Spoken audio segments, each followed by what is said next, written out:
Welcome, everybody, to the Vessel Church podcast. My name is Lyana Shelton, and I'm joined, as always, by Pastor Alex Jordan. Hey. No adjective this time. No, just straight Pastor Alex Jordan. I love it. Very excited because we are discussing James Terhune, our associate pastor sermon called Heart of Jesus. I feel like with a title like that, it's going to be a good sermon. I mean, you could go home on just the title. Exactly. But we're very excited to discuss this. Now, Alex, can you explain to the viewers what an associate pastor is? So James is a pastor of our church, and he works with the staff as well as our board and our leadership group. He was appointed as an evangelist here at our church and continues to serve in those capacities, but in a supporting role, I guess would be the way to say that. Yeah. Okay. That's a good way of putting it. I know a lot of people have asked, like, what's the difference between an associate and a regular pastor? So there you go. There's your answer. Now, if you know JT personally, my dad used to refer to him as the young guest preacher. He did. Which he now has given that title to Alex. Yes. Which has caused quite a stir. Now JT in is the pastoral staff. Middle-aged guest preacher. The middle-aged guest preacher. Self-proclaimed. I would never say that about him. No. He's still young. How old is JT? He's like 30. Yeah. Yeah, he's super young. Wait. No, he's not. I'm 30, brother. I'm 29. He hasn't aged a day. 29. No, he really has not aged a day. But we love JT. JT is amazing. If you don't know him personally, he also leads our Building Blocks ministry with his wife, Eve. And he also serves on our worship team. He is tickling the ivories every week as our piano player. Great keyboard player. Yeah. You know, he is an excellent keyboard player, but he does a lot. And it's really cool to see how much he serves the church. And he's always here. He's always doing stuff. Last night, he was practicing a song for our worship team and like skipped a big event because he was just like, I'm going to get it done. Like, that's just the kind of guy that JT is. Yeah, he's got a great heart. He's super generous. He's super kind. And he really does run after Jesus with every fiber of who he is. So having this sermon come from him was really, really exciting. Not that our whole pastoral staff doesn't, but just to build up JT. Yeah. He rocks. Shout out to JT. So JT had made 3 points for this sermon. I will probably have them out of order, but I'm going to attempt. It was Heart of Jesus, and we were supposed to have a heart of compassion, a heart of connection, and a heart of continuation.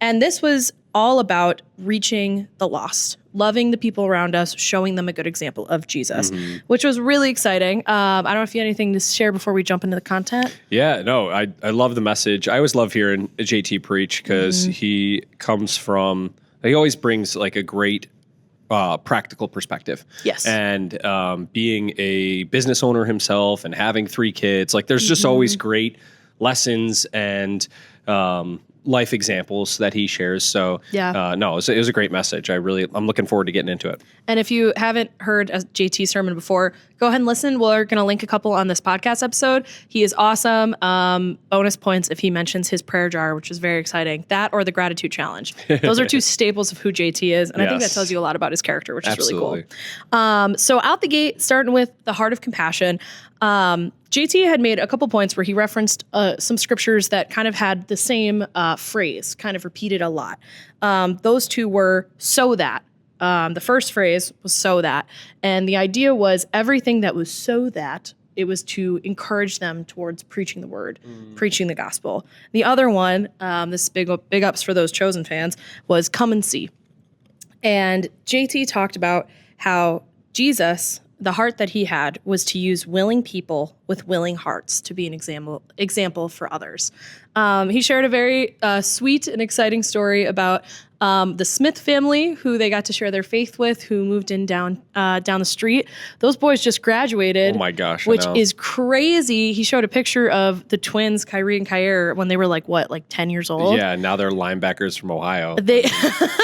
It's insane. Those kids are huge. They're huge. Like they're like yoked huge. Like, you know what I mean? Like they're like men now, which is crazy. They're going to college. Yeah. But what a full circle moment. One for football, one for lacrosse. Like they're jock kind of guys, you know?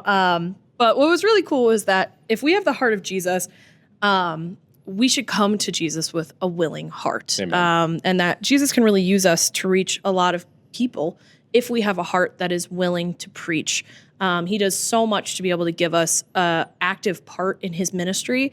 And what a gift that is. I think that that doesn't often get talked about in most Christian circles, but Yeah. like what a beautiful gift it is that we get to be a part of sharing who Jesus is to people Seriously. who may not know him or may have had a bad experience with church in the past, that like we get to help them come back and find him, right? Right. Yeah, and Which to is have really that exciting. like the connection aspect that Jesus offers with Yes. like come and see or so that, you know, it's all about it's really all about the action, and it wasn't just like a here's some stuff now go away. It was very Right. much like let's you know, come live this life with me and watch Yes. as I lead, you know, follow my example. Like I know JT had later on quoted like, you know, imitate me as I imitate Christ. And Yes. so, you know, just kind of thinking of it from that angle of like, man, that if we have the heart that we're always trying to become more like Jesus, and then we invite other people to, you know, view that, whether it's like quite literally inviting them to church or just spending time around them and trying to be like Jesus in our everyday situations. Again, not from a like self-righteous or like a, oh, I'm so much better, but like Right. just from a, this is who I'm trying to be. And I, you know, Yeah. I can be humble and make mistakes, and I can not always do the right thing, but I'm going to try my best to live Yeah. according to what Jesus preached, and then ultimately try to emulate that in my community, in my life, in my family, in my friendships. And, Amen. you know, Jesus is awesome. And I think it's really cool that that's how he chose to lead his ministry, Yeah. was by example and on the forefront. And, Yeah. you know, even something I was having a conversation with a friend recently who was just going through some hard stuff. And I talked to him about like, you know, even Jesus needed his mornings and nights. Like he needed his time away. That's so And real. he needed his time to reflect. Yeah. But then he also brought his friends with him everywhere he went. You know, I mean, like the Garden of Gethsemane, like, you know, stay awake a while, like, so you won't fall into temptation. Like, you know, he's Yeah. like trying to bring them into what he's going through so love that that. he has their support, but also so they can see how he lived by example, you know, Yeah. and that's the Son of Man we're talking about. Yeah. So I think I need to, you know, do a little bit of that myself, if I'm being honest. So. Yeah, no. Oh, that's so good. And I think it leads into like diving into the real, like, I feel like meat and potatoes of the sermon was a lot of the sermon was talking about how we can be good examples for people around us, right? And kind Yeah. of set a good pace. JT said two things that were like, whoo, they were one of those like, just hit me in the face with the word of God. Oh yeah. In a good way. In a good way. He said, in our life, we should, oh my God, whoa, I wrote this very funny.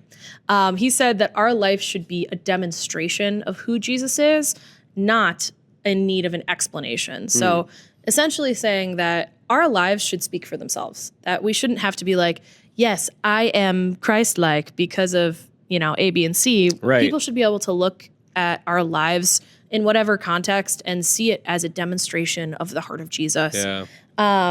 And he shared a lot about just being an example and showing who Jesus is in Amen. our character.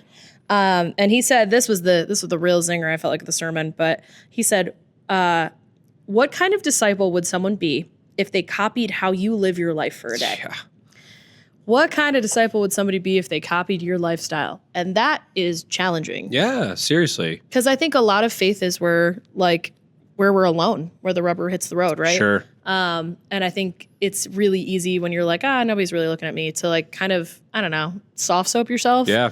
Instead of being like, if somebody looked at my example and everything I do, would they be doing well spiritually? Yeah. Would they be a disciple at all? Right. You know, would they be emulating Jesus and all that they do? Sure. I don't know if you had something to share with Yeah, that. no, it's a great point. And I'm blessed that JT is not only a good friend of mine, but also a mentor. And to be able to have his example in that circumstance, you know, when he had said that or hearing that, it was, it came to mind, like a good joke doesn't need an explanation. You know what I mean? Like if it's funny, Yeah. you don't need to It's then show, don't tell, right? explain. Yeah, exactly. Yeah. We tell them? All right. Should we tell our viewers? So, hey guys, we had one of the best conversations to date. we were mid filming this podcast, and because we are a 2-man operation here, we did not know that the camera stopped recording Yes. midway through Oops. our conversation. So what you just heard was all that actually recorded. I do think we probably talked for another 20 minutes. It was probably close, yeah. So we are going to do our best to recreate what we just talked about in the right context. But we apologize. We had a great time. Yeah, it was a good conversation. It was a great conversation, but you were just talking about how the joke doesn't need an explanation. What irony. And now we are the joke. We are the butt of the joke for sure. But talking about that, living a life as good examples of who Jesus is, right? And I was thinking of a situation recently where I was with some friends, and long story short, we were playing a game. Some off-color stuff was being said. And, I, as the Christian, I was like, do I say something? I don't want to make it weird. This is not my party. But I don't want to participate, right? And the host actually stepped in on my behalf and was like, hey, guys, we got church people present. That's not cool. Don't be saying that in front of them. Don't make them participate in that. Actually, we should make this a little bit more PG. And totally stepped up for us, which was really cool. That's really cool. And some stuff, like the good times, it happens like that, which is really cool. I think it's really cool. One thing that we talked about earlier in our first edition was just like respect. Like I think that's such an important aspect of the relationship, and it's unfortunately it isn't there in a lot of friendships, right. But as somebody who's trying to be like Jesus, you look at his life, and he hung out with a lot of people who he didn't necessarily agree with, or he didn't approve of maybe their lifestyle or their conduct or anything like that. Yeah. But he still respected them. And I think that's so good. important, especially to have the heart of Jesus. Like the compassion aspect is like, how can we love somebody if we aren't trying to be compassionate towards them? I was talking with a friend recently, and it was just kind of like that concept that like, whenever you have like envy or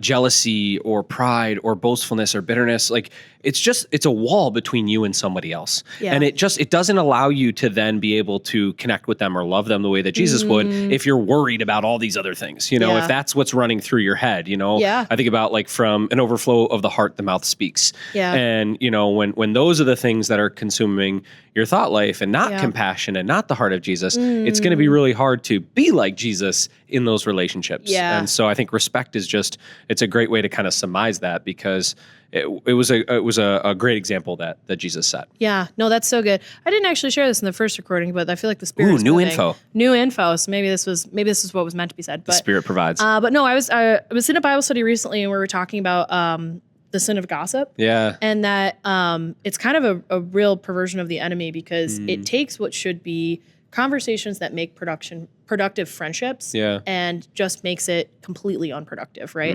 That when you're going to your friends and that kind of like that bad company, if you will, and you just kind of want to vent, or you just want to talk about people behind their back and just say a bunch of stuff, it takes it to this like, I just want to vent, I just want to know I'm right, I just want to let it out. Yeah. Instead of being like, let me go and talk this through with somebody. Right. To go and then tell that person who I have the issue with. Yeah.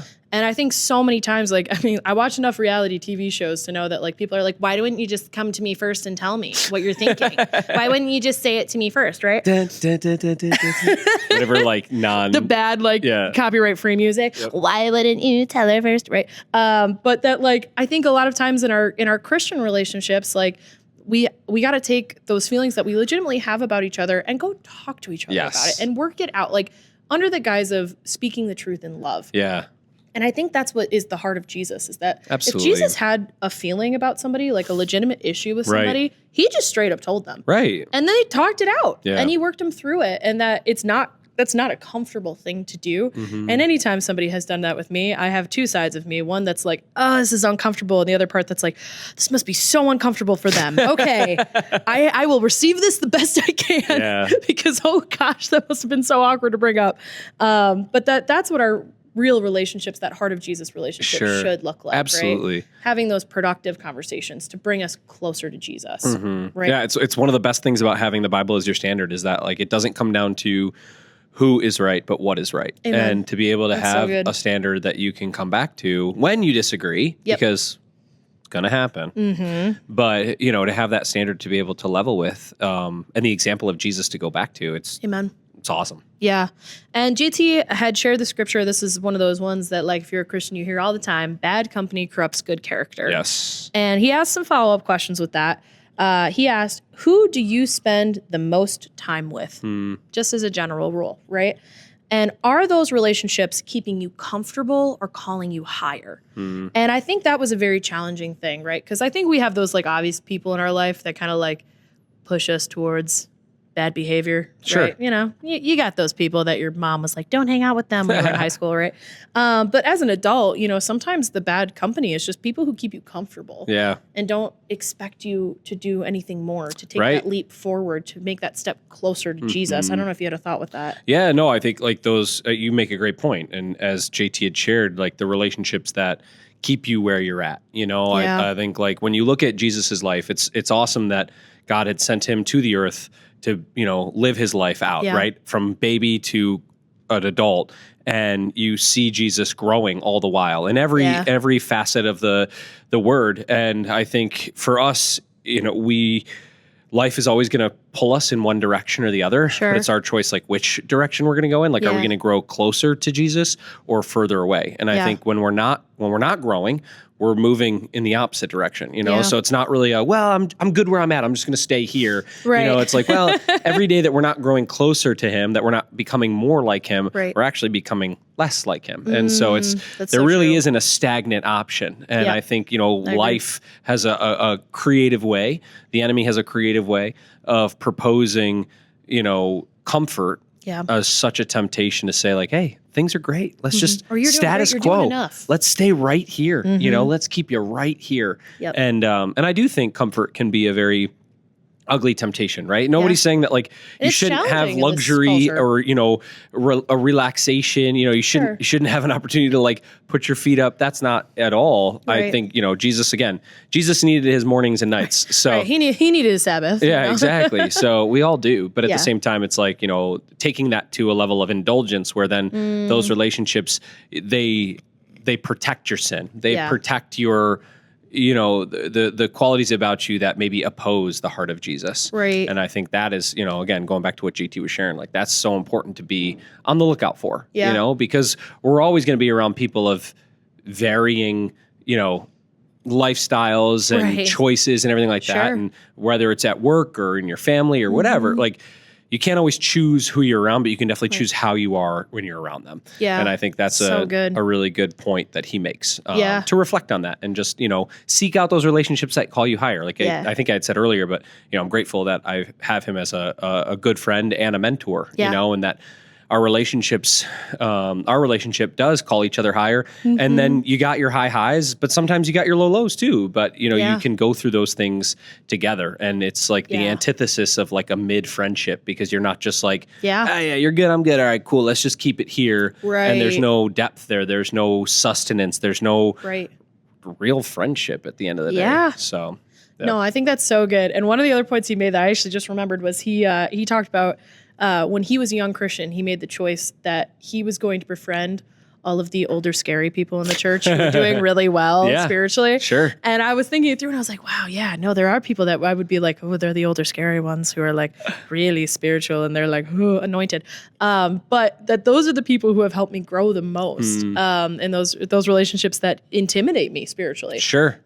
Because they are farther along than me, right? And I've heard it said that like you can have friends in like in your same area of your life, but like you want to learn from the people who have already been there, Right, Like, who have absolutely. already done it and have done it successfully. Yeah. And I think it's a hard temptation to not be like, oh, we're just in this together. Like you need those friends. Let's be clear. Yeah. Everybody needs them, but like.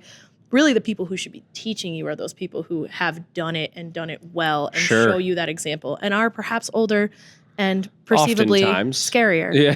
I texted one of our teens and I was like, are we the old scary people? And he goes, cool it. You're not even 30. But really having those people in your life that call you higher, right? Yeah, no, it's such a good point. It's great. And I think, consider your leaders, you know, imitate the outcome imitate their life and consider the outcome of their way of life. Thank Yeah. you. No, amen. But just thinking about from a, where was I going with? Oh, I was literally just talking about this yesterday with a friend who had, you know, we were talking about Pastor Daniel, and he's like, man, he's like a general. Like, you know, he's got decades of experience and all these stories, and you know, and it's so true. Like when you think about people who have, like you said, have gone there before you and who can share the insight that they have, you know, and again, it doesn't even necessarily mean that you have to do everything exactly the same way, right? But that you can learn from their mistakes too, because I think that's one of the parts of imitation that gets overlooked. That's so is true. like, you know, avoid the same Avoid the same mistakes. You can learn from people who kind of flubbed it. Yeah, and be like, absolutely. they could be like, I flubbed that. Here's what I would have done differently. Exactly. That's almost better sometimes. Yeah. I mean, it's real life. I think nobody's perfect, so Not it's better, real life. but like, you know what I mean. It's rich. It enriches life. Absolutely. Yeah. But no, I actually think this was better than the first take we had. I feel like it was better. I think the Lord came through on this. I was trying to remember some of the stuff as we were talking again here, and then I was like, I'm just gonna let it go. Yeah. Well, you know what? The last thing I will say is that you did a great wrap up at Sunday service about the fact that this is a really good example of being vessels for honorable use. I don't know if you want to speak to that at all. But I just shared that JT's message holds very true to our mantra as a church. We are vessels for God's mercy, His love, His grace, His forgiveness, His kindness, and we have a choice as to what we're going to carry with us as we go about our lives. What is in our vessel, so to speak, and are we going to be vessels for honorable use or dishonorable use? Do we carry bitterness and anger and envy and strife with us everywhere we go, or do we carry that love and mercy and kindness? And that again, those are choices that we have. Are we going to have the heart of Jesus or the heart of Alex, the heart of Lyana, and I think it's a choice we can make every day. But amen. It's a great opportunity to be a vessel for honorable use. So please come join us for service at Vessel Church. Yes. We are very excited to also announce that we have officially closed on our new building. Yes. 111 Youngs Road in Williamsville, New York. Yeah. So we are hoping to be up and running in the near future. Stay tuned for details for our grand opening. So exciting. But until then, we are here, 4545 Transit Road, 10:30 a.m. on Sundays. Every Sunday. And shout out to Pastor Alex for all the amazing work that he has done to get us our new building. You're sweet. He's not going to take the hype, but I will hype him. Did you see how quickly he was trying to speak over the hype? He's done so well. So shout out to Alex in the comments, guys. You're kind. No, we're so excited. I can't wait. And I really look forward to having you with us. If you aren't in the Buffalo area, please, like Lyana always shares, connect with us online. There's plenty of resources. If you are or are not here, we always encourage you, come with your questions. We'd love to help you grow in your faith, to be able to answer those questions and hopefully point you back to Jesus and His heart, which is the greatest example. So we love you guys. And as always, go Bills. Perfect. Did a little switcheroo there at the end. I know. I was like, what's going on there? You did it last time. I'll do it next time. We're just shaking it up. Yeah. Shake and bake. Shake the dust off my feet.